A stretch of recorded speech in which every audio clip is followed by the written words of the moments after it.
Hello, DSS food వ్లాగ్స్కి welcome అండి. ఈరోజు Sunday special ఏంటో చెప్పండి మీ ఇంట్లో. మా ఇంట్లో అయితే కొర్రమేనండి, నాటు కొర్రమేను పులుసు అండి. కావాల్సినవి వచ్చి 2 టమాటాలు, ఒక పెద్ద సైజు ఉల్లిపాయ, కొత్తిమీర, పచ్చిమిరపకాయలు, చింతపండు రసం, కారం, ఫిష్ మసాలా పొడి అండి ఇది, జీలకర్ర, వెల్లుల్లి, అల్లం పేస్ట్ అండి, ఆయిల్. ఇది నేను నువ్వుల్లోనే వాడుతున్నానండి. టేస్ట్ బాగుంటుందండి ఫిష్కి. ఇది నా స్టైల్లో కొర్రమేను పులుసు చూపిస్తాను చూడండి. ఫస్ట్ ఆయిల్ వేసుకుందామండి. కొంచెం ఎక్కువే పడుతుంది ఆయిల్ అయితే. సరేనండి, ఆయిల్ వేసాం కదా.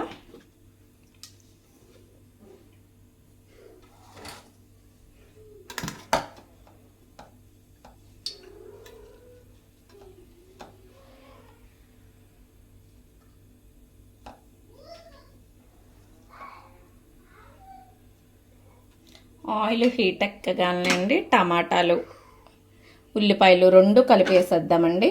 సరేనా, ఓకేనా అండి.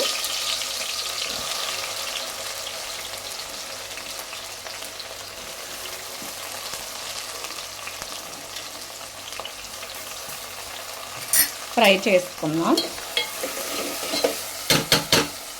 ఓకేనా. దీంట్లో ఫిష్లో వచ్చి కారంని సాల్ట్ కలిపి మ్యాగ్నేట్ చేసి పక్కన పెట్టానండి. 1 అవర్ అవుతుంది. మీకు తయారు చేసే విధానం పెడుతూ ఉంటాను చూడండి. ఓకే ఫ్రెండ్స్, చూసారా ఆనియన్స్ బాగా మగ్గిపోయినాయి. ఇప్పుడు అల్లం వెల్లుగడ్డ పేస్ట్ వేసేద్దాం. ఎంతో అక్కర్లేదండి చేపల పులుసులోకి, కొంచెం వేస్తే సరిపోతుంది, ఓకేనా.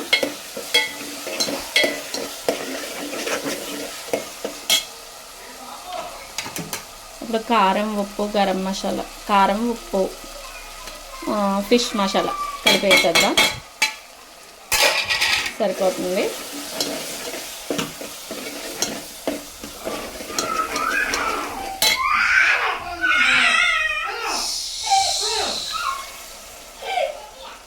ఇప్పుడు చింతపండు రసం వేసేసి బాగా కలిపెట్టేద్దాం.